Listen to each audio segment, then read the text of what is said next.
Good evening, gentlemen. Lawrence of Asia coming at you once again from Seoul, South Korea. And this evening I want to talk to you about how I lost $35,000 in Terra Luna and how it's not the end of the world, gentlemen. There's a silver lining in everything, right? Now, I invested in Terra and I was sure that it was going to the moon, right? I'm here in South Korea. This whole crypto or coin is based here in South Korea as well. And I knew how it was pegged to all these different currencies and everything. I thought, well, it sounds like a good concept, right? The thing is, gentlemen, the reason that Bitcoin is so profound and so powerful, right, is that there's a limited supply, right? I mean, this is the most basic concept of money. And basically, the US dollar and all other currencies in the world, there's an infinite supply. It's just a matter of like how much are they going to print. They never stop printing, but it's like a matter of like how much are they going to print. And the more that they do print, the more your money becomes worth less because there's more of it, right? So you've had different countries around the world, Zimbabwe, Venezuela, where their country, they just kept printing and printing and printing. And what happens is these currencies become worth next to nothing. Now, that's not exactly what happened with Terra Luna.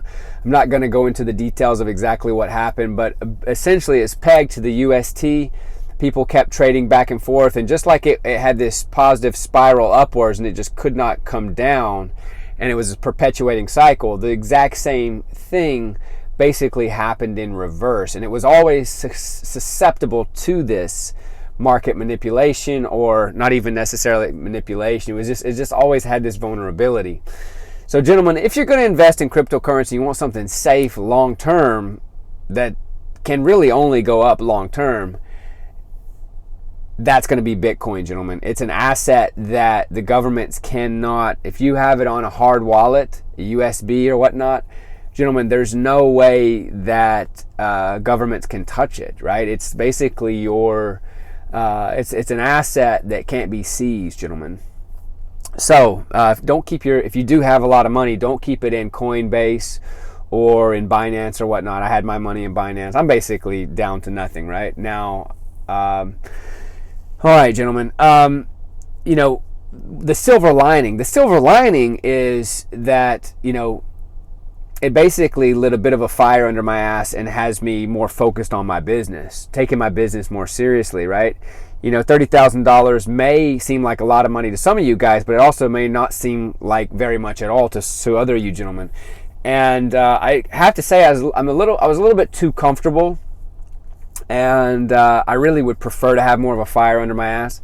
And so losing this 35 grand, it's got me more honed in on my business and then taking my business to the next level. I want to turn my business into, first goal I have for the short term, near future, is to do $10,000 a month profit with my business. Now, already I have enough money, and I'm basically a digital nomad, right?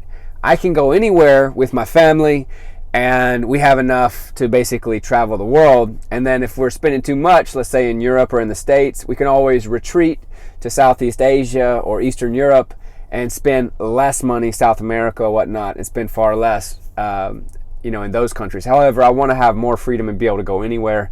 Eventually, be able to take my family to Monaco or Hawaii, and be able to not have to think about different meals or accommodation or any of that stuff, right? I want to have total freedom, private jet, everything. That's the big goal. But I am very, very much grateful for the freedom that we do have and the ability to travel anywhere. Now, gentlemen, if you make, let's just say you make 30 grand a year. Let's say this, gentlemen. This is a much easier mark to hit. Let's just say you hit $10,000 a year passive income with your business, right? Now, that's about $800 a month, gentlemen. Now, that's not a lot of money at all in America. Not even enough to survive with, not even enough to pay for an apartment, or barely, right? However, gentlemen, I moved to Thailand, right? When my business was doing $600 a month, 600 and some odd dollars a month. I bought a probably $500-600 ticket, and I knew my business was doing $600 a month, and I moved to Chiang Mai, Thailand. I had been there before. I knew I could get affordable accommodation. I had my own apartment in the center of the old city, walking distance to everything, had my own scooter. I was paying $100 a month for my apartment with free Wi-Fi, with electricity, right? And, you can have nice meals in Thailand for $2, $1 to $2. So, I was living pretty well on $600 a month. I still had money for alcohol and other things like that, which I don't recommend, but I'm just saying that $600 a month was still a considerable amount of money. I could go out and eat sushi and everything else, right? Now, the point I'm making with this is, that $10,000, right? That I was basically set to make, at that time I was making $7,200 a year set to, right? Of course, the income was growing on a monthly basis, at least ideally, right? But,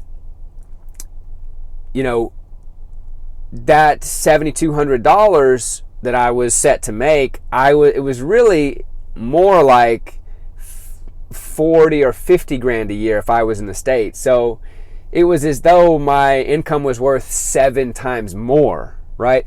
My point in this, gentlemen, is the geo arbitrage, the fact that me changing locations, I increased my actual money, right?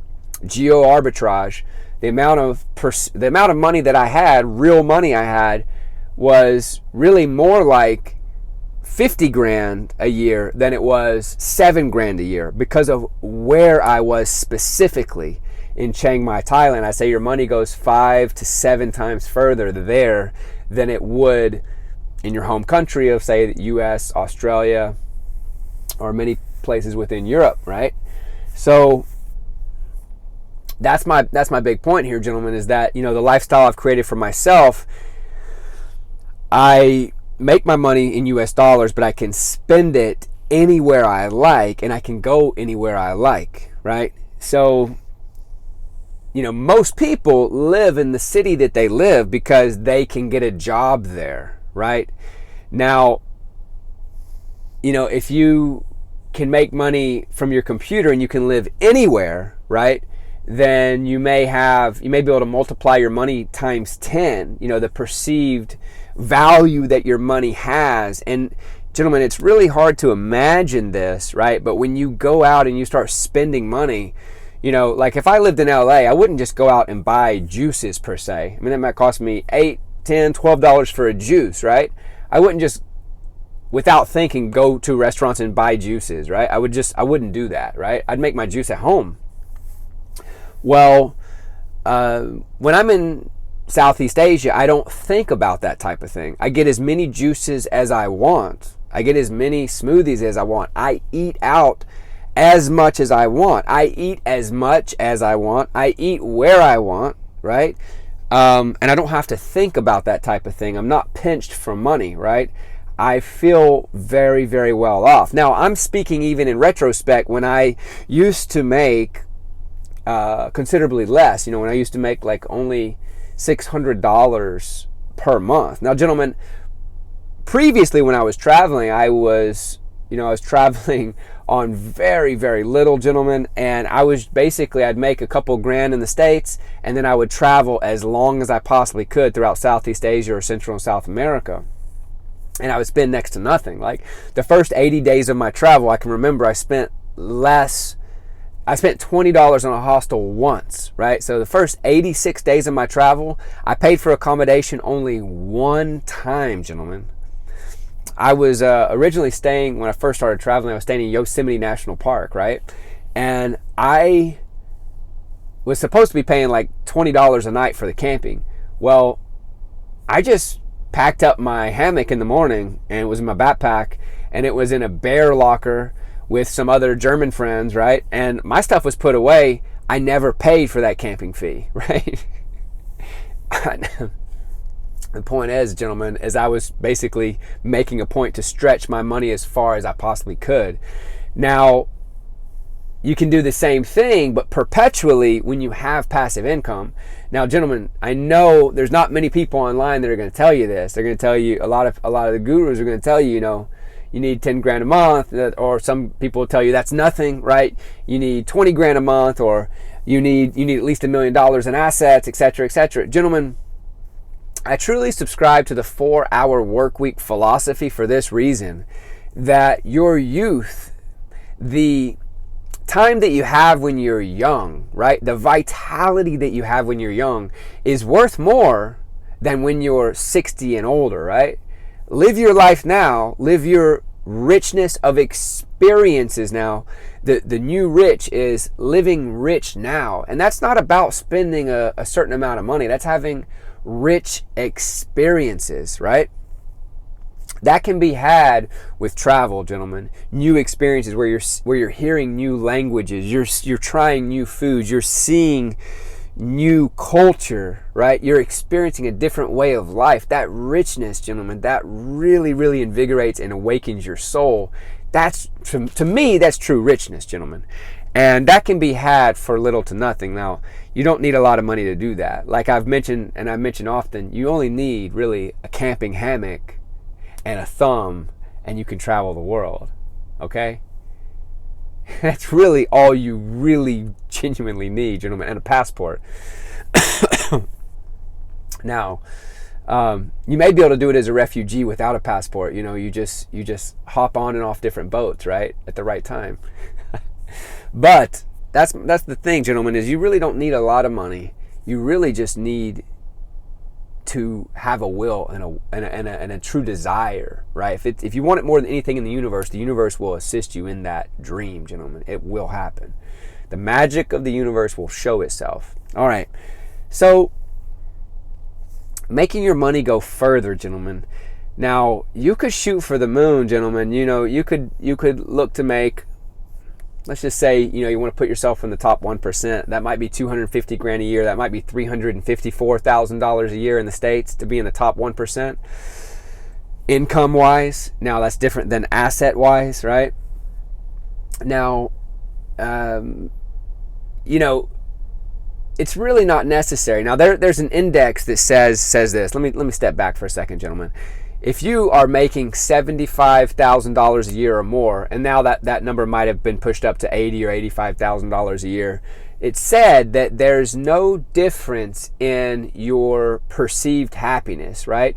Your limitation on like what you can do, how you spend, etc., etc. And that's based on a Western model. That's based on a Western country, right? That's based on America, I believe. So if you were to take $85,000, you can basically travel the world, you can do anything. However, if you are to go to these specific countries like Indonesia, Malaysia, Thailand, Vietnam especially, you know, beers in Vietnam are about 20 cents, gentlemen. You can eat a nice meal for $1. Taxis aren't too much. I mean, can you imagine that? Like some of the most plush hostels I've ever stayed in were in Vietnam, and I mean plush, guys, where they detail the entire room every day, just plush, very nice beds, basically like private pods, right? Something like $5 to $7 a day. That's really, really affordable, guys. And then plus you're meeting people from all around the world as well. So you don't need a lot of money to travel, gentlemen. Travel now. This is really like I noticed this, gentlemen. As I talk to people, if I go back to America, and people of all ages, you know, for the most part, people that I end up in conversations with, and these are people who don't travel, right? The conversation, what I always want to talk with people about, is traveling and how that can enrich your life so much, and how it doesn't have to be expensive to do so, gentlemen. The conversation always tends